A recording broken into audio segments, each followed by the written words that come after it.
Welcome back to another episode of Kicking It with Coach Red, where we bring you all the news stories, takes, and opinions about your favorite teams from the Pacific North, fresh from the good to the bad to the Mariners. The first place Mariners, baby. First place in the division and number one in our hearts, and That's number right. two in the American League as we sit here today. But before we jump into that, why don't I tell you a little bit about us? If you're looking for a guy that got to watch the greatest every single game from the greatest 5-1 road trip, you're looking for a guy like me, your boy Coach Red. Find me on X at the real Coach Red, on Instagram at the real underscore Coach Red, TikTok at the real Coach Red. Also find the show over on YouTube. Search Kicking It with Coach Red. Like, subscribe, hit that bell notification, and leave a comment or two. And if you're looking for a guy that is just here to have fun and be really loud this episode, I'm assuming Oh, it's Gain. yeah, I can be semi-loud. My child's trying to go to bed right now. But yeah, I'm Kate. Find me on Twitter, Kate2406, TikTok, and Twitch, Kate0624. Also, follow the show's socials over on Twitter and Instagram at Coach Red Pod. Pause, pause, pause. Do it, freaking do it. So, It's tough because we haven't talked. I took a couple of weeks off from recording. Um, just not ideal for sports timing, but yeah. it is what it is. But since our last recording session, the Mariners have been on an absolute tear, sitting at 87 and 69. That is a .558 winning percentage. So that brings it Round all it the way up up. to 56. Round it up. Um, Also, the Tigers have been imploding down the stretch, Free fall. and the Mariners, like I said, as we sit here today, are number two in the American League. Their magic number to make the playoffs is two. Technically, they can make the playoffs tomorrow with a win and a Yankees Let's win. just talk about magic. The bare bones magic number is two Yes. for them to make the playoffs, and even then, they still probably win the division. Yes. And then because they have a 3-game lead on the Astros, they can't catch the East. So the number one seed, that's out of question. But when you look at the Central, they're 2 games up on Detroit, have the tiebreaker over them. So they're Yep. really 3 games up of Detroit. And they're 3 games up of Cleveland, who they also have the tiebreaker over. So they're technically 4 games up on them with 6 to go. So no matter how you slice and dice it, you're gonna have a game or two or three from the Dodgers where they might not be playing anywhere near their starters to get rested up before the playoff run. And then the Rockies, who have been a hair better and have some surprising scores every now and again. But Good player. They have some good players. Hunter Goodman's sure, good. sure. But I don't expect their offense to travel to T Mobile. And It's gonna be packed. it's going to be crazy. And the Mariners have won 14 of their last 15. That includes winning the final 2 games of the last roadie, and taking care of business against the Braves. Then they have an undefeated home series. Yep. Then they go 5-1 against the Royals and the Astros, and 3-0 versus the Astros. The Kansas City games just offense, like they learned how to hit again. I mean, unfortunate because Matt Brash blew one game on the road. That kind of sucked. But outside of that, it's this team has been on fire. Huge shout out to the Etsy Witch. Big ups to Etsy Witches. But $20, baby. let's talk about the Houston series. That's where the meat and Yeah. potatoes of this all is. And the Mariners jump out early and often in game one. Hmm. Brian Wu exits after 5 innings. Tightness in the pec does not seem to be a big issue as we sit here today, but he was going into the sixth at like 53 pitches. He Like was on a roll. he was insane. And then you kind of felt the energy, at least for me, get sucked out a little bit, but it didn't deter what they did in that game. And then you turn around to Saturday and you Same get thing. six phenomenal innings from Kirby, and then you're up 6-0, and you give up a grand slam to Jeremy Pena, and it's close. And they get some traffic on in the ninth. You got runners on first and second, 1 out, and speed on the base paths. A little flare by Correa.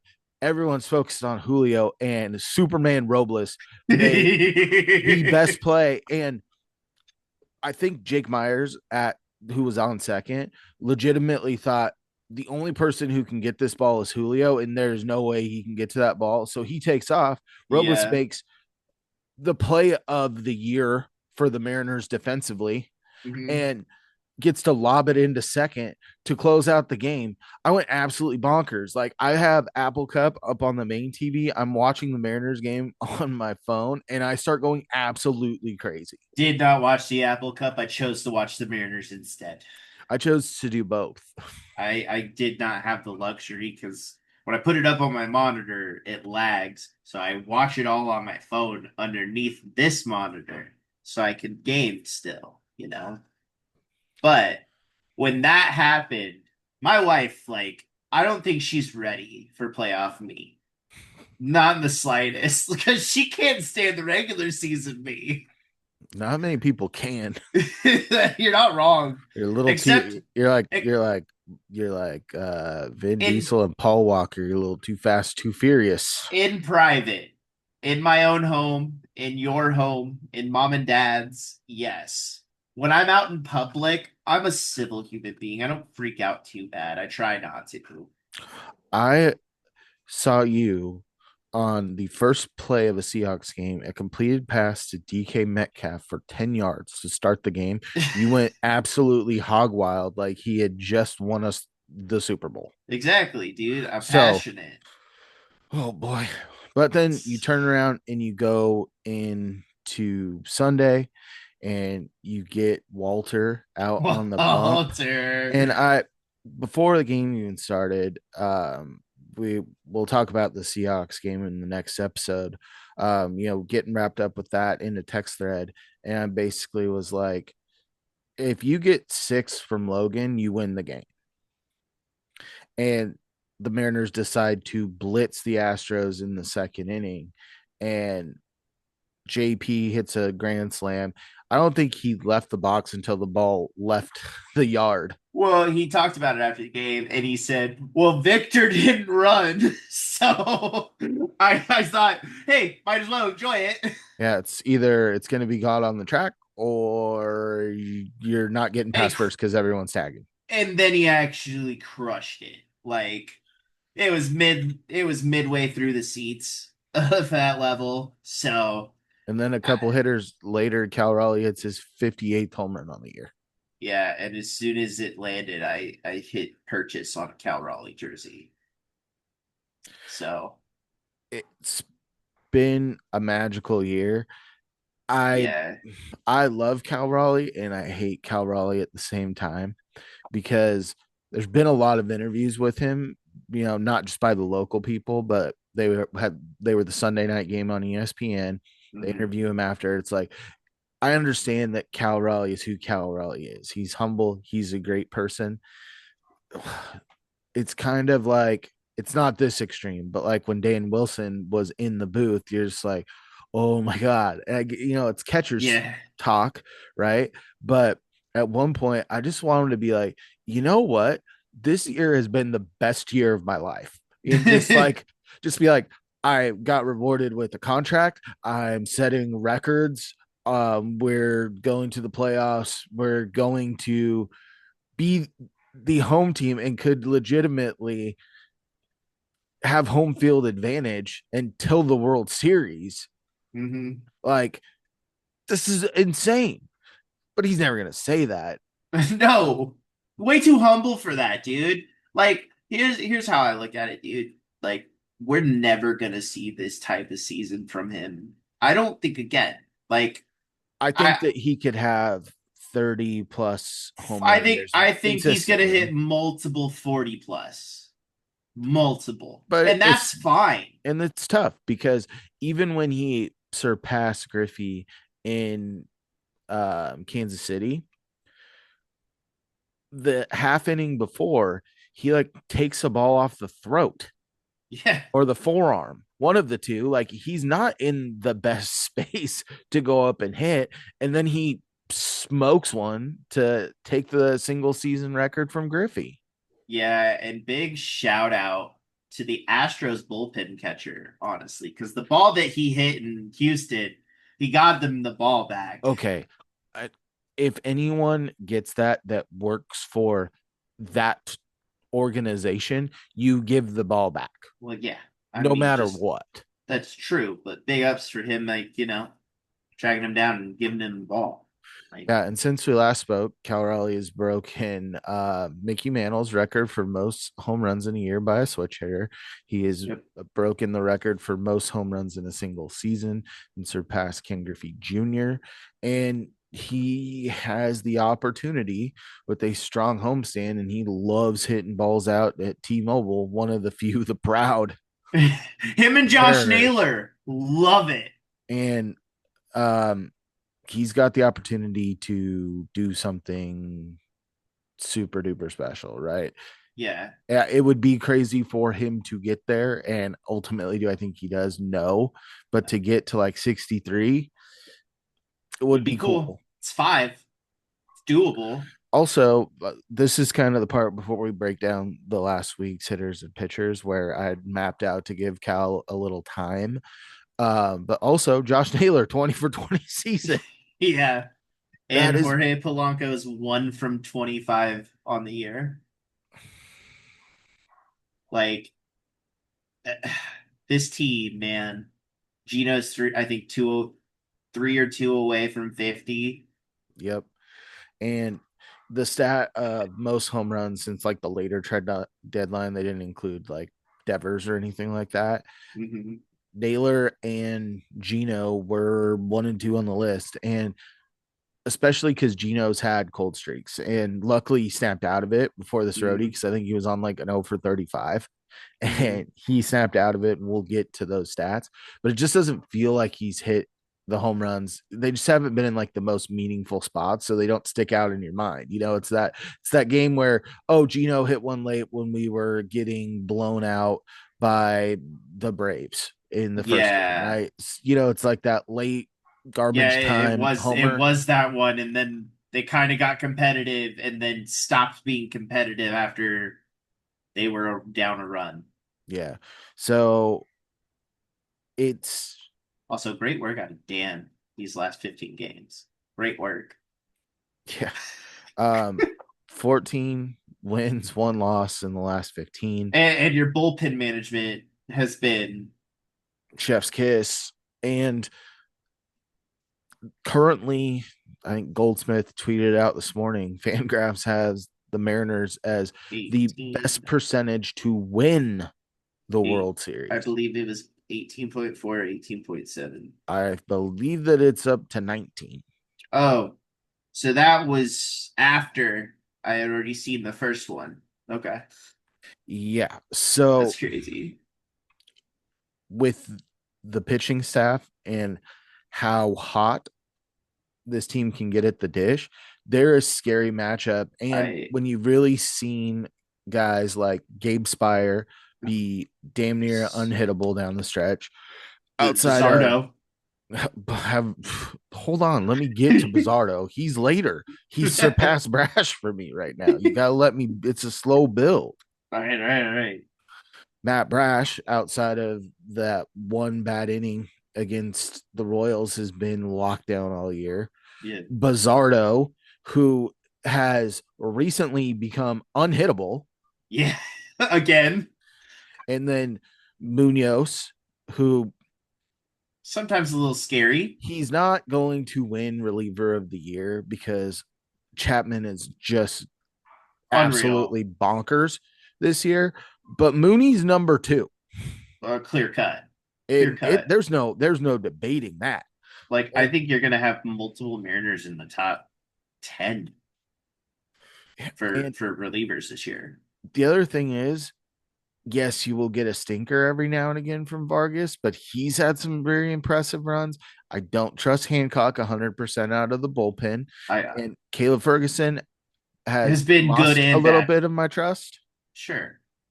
Uh, I didn't expect Carlos Vargas to be on this team in September.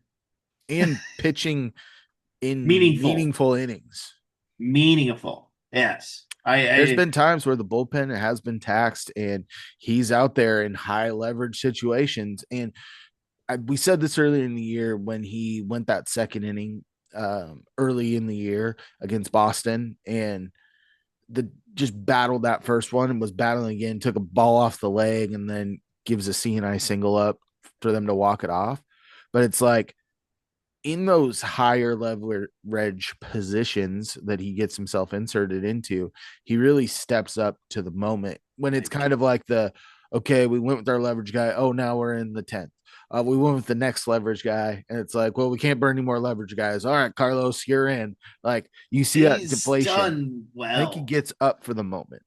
Yeah, like and Cal's always trying to get him to, the command has been a lot better. So I like that. Well, and the crazy thing is, don't count out having Gregory Santos ready for the It's true. playoffs. It's true. I don't know who you get. You probably get rid of that dude who shouldn't pitch again. You should get rid of him. Who was it? Was the I forget. He gave up a bunch of runs. I think it was in the Kansas City game. Yeah. Well, great talk. That's the guy you get rid of. I don't remember his name because he's only pitched like once. Yeah. So All right, let's get into some stats. So, sure. like I said, the Mariners had a very, very, very good um, road trip, 5-1 over the last week, and I've always kind of put the cap on hitters of you had to hit at least 250 for the week. There's someone that was really close, so I added them as well. So that means that we get to talk about 7 hitters. And then You talk if we about want to five talk about pitchers. if we want to talk about usually I say we'll talk about just the relievers that have a 0 ERA on the week. Well, I've got 1, 2, 3, 4, 5, 6, 7 pitchers, starters included, that have a Yeah, 0 ERA on the week. yeah. There's going to be a lot of stats flying. I like it. They should. You should. I guess you've taken the title of Statosaurus Rex. Yep. All right. Top top batting average on the week. Josh Naylor, 435 average, 4 runs scored, 10 hits, 2 doubles, 1 homer, 3 RBIs, and a stolen base. Yeah, and also welcome to the 2020 club. His ability to get on base, It's and really it's good. crazy how much of it goes through the 4 hole. Yeah, Like I guess you got to call it like the 4-6 hole because it's like right up the middle because they keep like overshifting him. And then you even saw on Sunday, he bunted for a base hit because they were playing hard shift. Like his ability to get on base energizes the offense. And yeah. you And saw then that big time in Houston. the clip that he can, like, he snagged that bag against Framber Valdez of all pitchers. Well, Frambar is like the most, like the worst percentage of runners caught is him. Yeah, and it's not like Yanni or Diaz has got a cannon behind the plate, right? Like, but Josh Naylor has this really weird knack for stealing bags for like as big as the dude is, right? Like And he's not fast. I guess you could call him quick though. Yes, and he's opportunistic, and he is picked. I think that him and EY Eric Young Jr. have Yeah. I because that's what everyone's attested everyone else's mentality on the base paths is to EY, right? But you got to think that Naylor and him have just clicked to some level that is Oh, that is unlocked the speed demon. like 100% get this man back on the team next year. Need Thousand it. percent. Need it. All right, the next guy we're going to talk about, he did something pretty special over the last week, and it's Dominic Canzone. The You're talking about three spicy meatballs canzone? Yeah, it was Woo! it was cloudy with the chance of meatballs in Kansas City that night. That's a good Um, one. 412 average on the week, scored 5 runs, 7 hits, 3 homers all in the same night, and 5 RBIs. Dude, it's insane. He went Like 5 for 5 in that game. He had 3 homers, and I believe he was he was a the triple shy of the cycle he was the too. 11th Mariner all time to have 3 homers in a game. Yeah, that was awesome. And we all wanted Cal to do the same thing because he But he went didn't. for two that game. Yeah, and it was from both sides of the plate. Yeah, back to back at bats. It's insane. It was like back to back pitches to him that he saw both left the yard. Wasn't it to tie the record and then to break the record? It was to surpass Mantle, and then he tied Griffey. And if he would have hit the third one, he would have overtaken Mantle and Griffey in the same night. Okay. Yeah, okay. But Dominic Canzone, the average is up, and Oh, way he had a up. clutch RBI against Houston as well. Hmm. Hmm.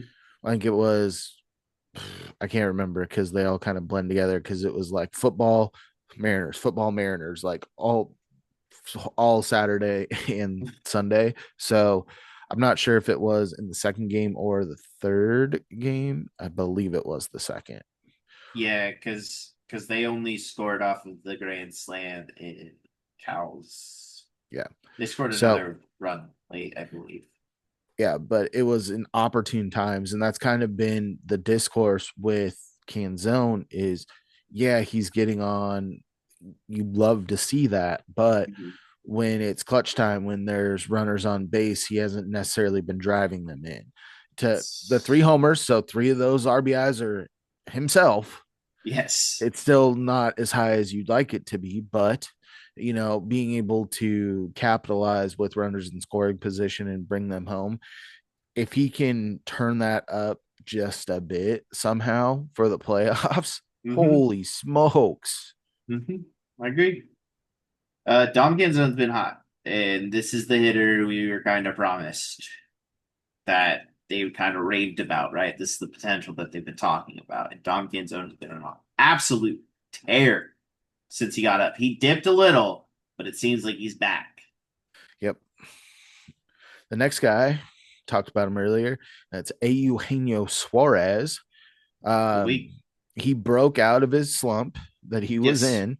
Uh, 348 average, 6 runs, 8 hits, 3 doubles, 2 homers, 4 RBIs. doubles are Gino smoked. came to play in Yeah. like he got Oh. off the side with that homer in Kansas City, but he came to play and did Hmm. most of his damage in Houston. He hits a homer in the first game when you needed to score more runs. That game was tight. Absolutely crushed it too. And the bone gave him the old knee house treatment. Like he was talking about Gino put a ball up by the 21 or 22 banner, like on the tracks in warmups today. And then 3 seconds later, boom, onto the tracks. Yeah. Yeah. And Goldie's calls all weekend. Gold! Gold! Oh, and I'll call him Goldsmith for no reason. I'm on it tonight. All right. The next guy we're going to talk about is Senor Dumper, the big dumper, Cal Raleigh. 304 on the week, 6 runs scored, 7 hits, 1 double, 4 homers, 6 RBIs. And two records set. I want to go deeper in with Cal, and he's probably the best hitter of the week He in terms of definitely everything. is. But we talked about him a lot already. We got to keep going. Yep. Two, JP Crawford, For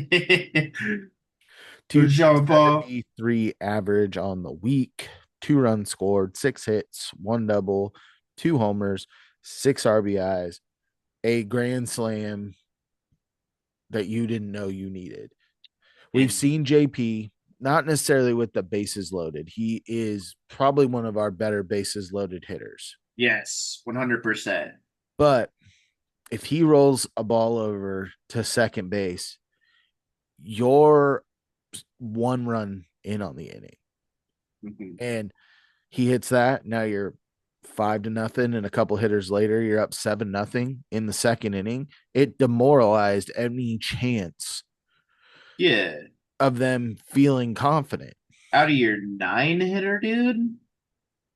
Like, come on. Oh, that's how they got it. Because they walked in the first run and then JP hit the grand slam and then Cal. Yeah.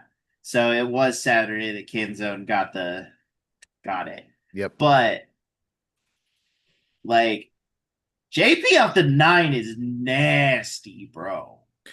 It's it's his best spot in the lineup. He's the Best perfect nine spot. hitter. And like Victor in the seven. Victor's Oh, been rolling in the eighth. dude, when Victor in the he eighth. when he hit that home run the other night, oh boy, He didn't make the list, that's okay. but a different outfielder made the list, and that's Julio Rodriguez. 250 average on the week, 4 runs scored, 6 hits, 1 double, 1 home run, 3 RBIs, and a stolen base. Julio haters need to calm down. I felt like, especially in Houston, when you needed a good hit from Julio, like when there He was, got it. yes, it was just right there and on point. When Yeah, it was super low leverage, he wasn't getting on. But medium leverage, phenomenal. yeah. I mean, he's up to like a 5 WAR on the season, dude. It's insane. Yeah, he is insane. And who else was insane? He cooled off a little bit this week compared to the week prior, where he had an extra base hit in like 10 consecutive games. One of them was still here, but he cooled off a little bit. That's Jorge Polanco, 240 average on the week, 2 runs scored, 6 hits, 2 doubles, 2 RBIs. And I thought your qualifications for this was 10 at bats. Polanco, all those guys got 10 at bats. Well, yeah, but that used to be your cutoff was 10 at bats. Yeah, all these guys got over 10 at Okay. bats. Okay. Um, but the reason I wanted to include Polanco, even though he was just below my 250 cutoff down at 240, is because I did want to talk about his extended stretch of really carrying the Mariners a lot during that homestand. Like he Yes. was super clutch, super great in that homestand, and Hmm. he kicked off the roadie well. So even though the rest of the week didn't kind of pan out like we had seen in the previous week, I still wanted Hmm. to give him some love. Yeah. You're also not seeing like oh also we didn't talk about it, but Harry Ford walk off win, baby. Big shout out to Harry Ford and your one at bat. Big shout out to Harry Ford for a sac fly with no outs and the bases loaded. Yeah. Love Very low that. pressure uh bases loaded at bat though. Yeah, but that happened. You haven't seen a lot of like Full Young recently because Polo's been Hot. very good. I And you don't, gotta have Canzone's bat in the lineup. yeah, like Mitch Garver's time. He might catch this weekend. If they secure the number 2 spot early enough, I think he will get a full game. behind Or the Harry dish. Ford might get a catch. No, that's what I'm saying. I thought we were talking about Harry Ford. I think he gets a full game if the Mariners are clinched at the two spot. Yeah, I don't know how you can get Garber in the lineup anymore. I it's tough right now, right? Because Yeah, you're going to get to a playoff roster, and I don't think that you can really have Harry Ford on that playoff roster if he's your emergency third catcher. I don't think you can yeah. do it. Like I think he needs to be in Tacoma right now. Agreed, but it Like, could be very interesting to see Harry Ford go down and say a Samad Taylor come up yeah, I think as Samad. extra wheels or Ryan Bliss back No, up. Ryan Bliss is done for the year. They shut him down. I Yeah, thought he was going to he make had it. nah. He got rehurt and has to get surgery. All right. So Samad Taylor, or you know what? Dude, Call me Rylan crazy. Thomas. It No, you could can't it get could get be him. Colt Emerson. You It know could what? be Colt Emerson. You're not wrong because they called him up and He got better. he's hitting in But the other thing is, Tacoma. technically, Arkansas is a very pitchers friendly park too. Let's talk about that. Yeah, but he also hit well in Arkansas. Yes, but Very well. it his first game with the Rainiers, he had a 3-run dinger. Yeah, I know.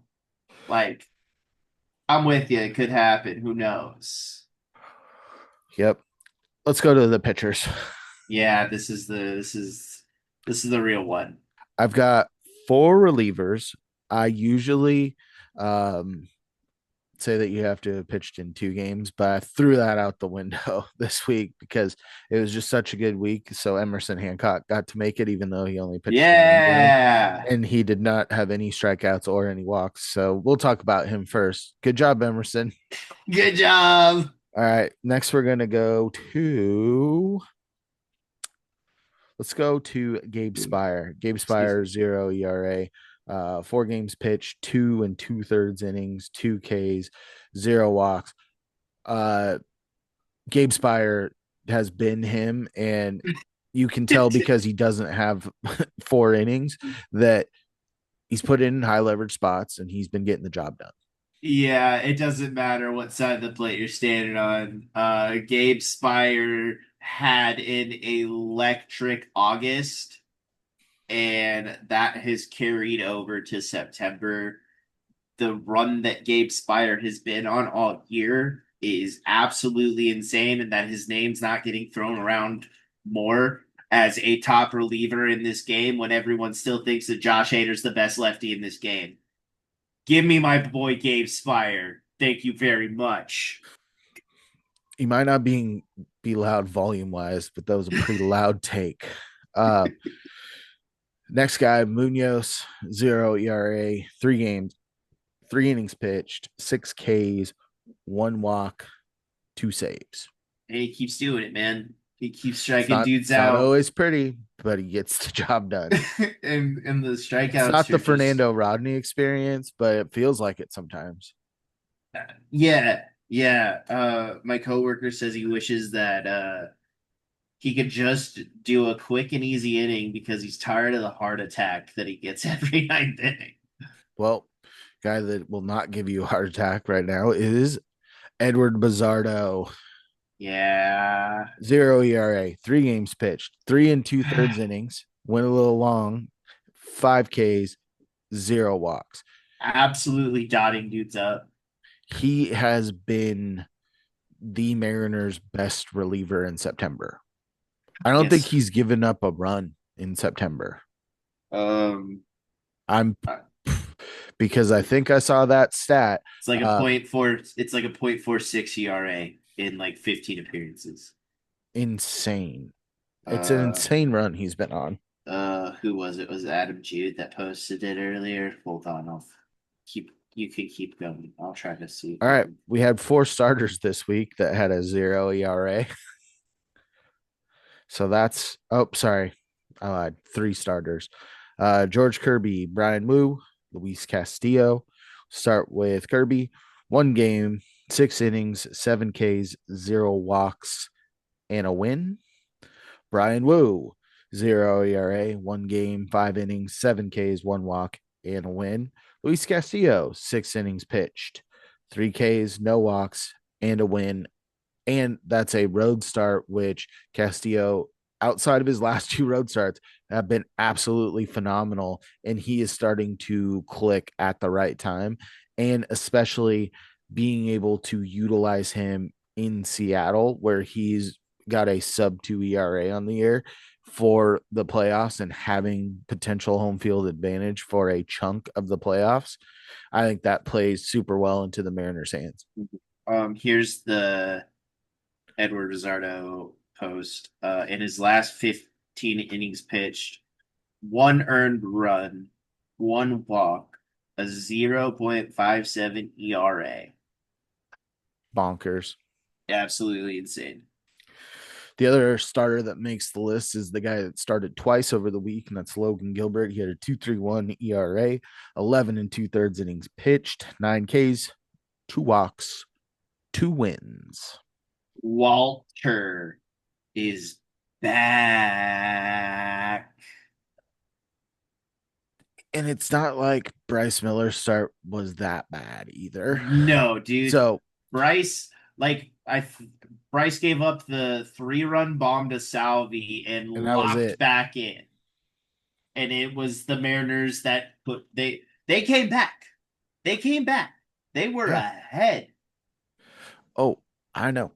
But to see where this versus the Rockies, uh, 3 games against the Dodgers, we kind of touched on that. That's kind of not where I'm going to be looking. I'm going to be watching those games intently, but I'm looking at what the Astros have left, what the Tigers have left, what the Guardians have left. So let's start with the Astros, probably the clearest path for us to win. If the Astros win every single game and we lose one or two, I think it's three. We can lose 3 games and the Astros can win the rest and we still take the division. So feel good about that. They've got the A's and the Angels. The A's are pesky as always. And I feel like the Angels, It's like the A's because have they've played done it them. to us late season, they can just throw some stinkers into the playoff I picture. also think the A's have played Houston really well this year. And Because that's Houston, where Nick Kurtz had his 4-homer game against in their park. yeah, but So Houston is on the road to end the year. yeah, and they're fighting for a playoff spot as of right like tomorrow. So Yep. The next team we have is the Tigers, who are the closest to us in the Central for the 2 spot. They have 3 games at the Guardians and then 3 games at the Red Sox. Tough stretch for the Tigers, who have not been playing well against the other hot team in the AL, the Guardians, who have won 9 of their last 10. And Boston's been pretty hot too, and they're fighting for a spot. I'm Like, that's tough for the Tigers. pretty sure they're in the 2 in the wild card. Yeah, are they out right now? The Red Sox. Their second wild card right now. Yeah. Okay. Makes sense. And then Yeah, the because I thought we're all Guardians. just Chapman in his like 45 innings of Yeah. whatever. Well, and then you got the Guardians, who have Or home hot. series against the Tigers and then a home series against the Rangers, who I think the Rangers, with they stayed competitive until late and faded, they could really just use this as an exclamation point at the end of the year and really go full force. So Would be I, great, I right? kind of like where the Mariners, you look at them, where they have the easiest opening series out of all of the teams that we just covered. And then when you look against the Dodgers very well could be resting people for the playoffs. So I look at both of those as being a potential to have the softest landing spot, the softest competition comparative to the other people that you're fighting for those spots with. I do have one question. So we got swept by the Blue Jays at home, correct? Did we sweep them in Toronto? No, we did not. So we do not have a tiebreaker over the Blue Jays or the Yankees. Yeah, that's fair, but I just mean like playoff time, if we gotta play the Blue Jays, you know what? Sign me up, dude. I don't care who the Mariners play I want in the Toronto. playoffs. Like, ugh, I don't care. yeah. I'm ready for it, dude. I'm ready to be hurt again. And I'm also ready for you to follow us on social media. You can find me, your boy, Coach Red, on X at the real Coach Red, at the real underscore Coach Red on Instagram, TikTok at the real Coach Red. Also find the show over on YouTube. Search Kicking It with Coach Red. Like, subscribe, hit that bell notification, and leave a comment or two. Kane, where you at? Find me over on Twitter, Kane2406, TikTok and Twitch, Kane0624. Also follow the show's socials over on Twitter and Instagram at Coach Red Pod. False, false, false. Do it, freaking do it. And as always, stay fresh. Stay fresh, peeps. Peace.